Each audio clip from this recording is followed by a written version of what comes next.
Vlado, evo, pobjeda nad Budućnosti ubedljiva 5:0, nakon jednog dana Krupa ponovo lider. Upravo tako, drago nam je što smo se vratili na lidersku poziciju. Utakmica koja je u nekom trenutku možda smo se pripravljali, s obzirom da smo Modrić imali sličnu situaciju gdje smo bili favoriti, a nismo slavili, ali drago mi je da smo se vratili na pobjednički kolosijek. Poslije utakmice sa Radnikom gdje smo se emotivno i fizički potrošili. Ova utakmica je došla, da kažem, u pravo vrijeme i neki igrači koji su u proteklom periodu imali malo manju minutažu su dobili šansu i, kao što vidite, opravdali. Čestitam svojoj ekipi na osvojena 3 boda, na postignutih 5 golova na sačuvanoj mreži i ja se nadam da ćemo od ove utakmice nastaviti novi niz.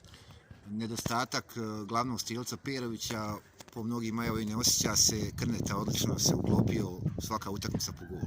Ovaj put hat-trick. Pa evo, možemo reći sada, inače ne izdvajam pojedinca, ali on je neko koji je u današnjoj utakmici postigao 3 gola za momka koji ima 19 godina, možda i nema punih 19 godina. Velika stvar, veliko pojačanje za nas, već 5 golova na startu šampionata.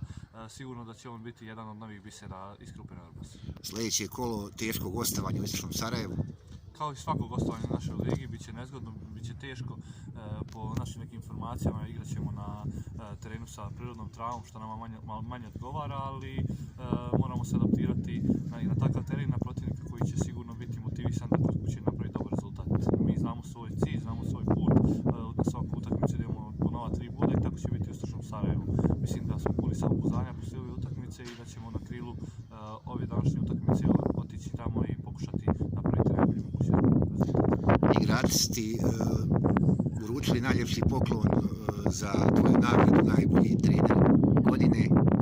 Jeste, ja sam i ranije isticao i ovim putem se zahvaljujem sjajnoj grupi momaka, sjajnom stručnom štabu, sjajnim ljudima u klubu koji su proteklih godinu dana sa mnom i evo, ja sam neko koji je u ovom periodu ispao kao pojedinac, ali sigurno da je kolektiv zaslužan za to. Puno sreće.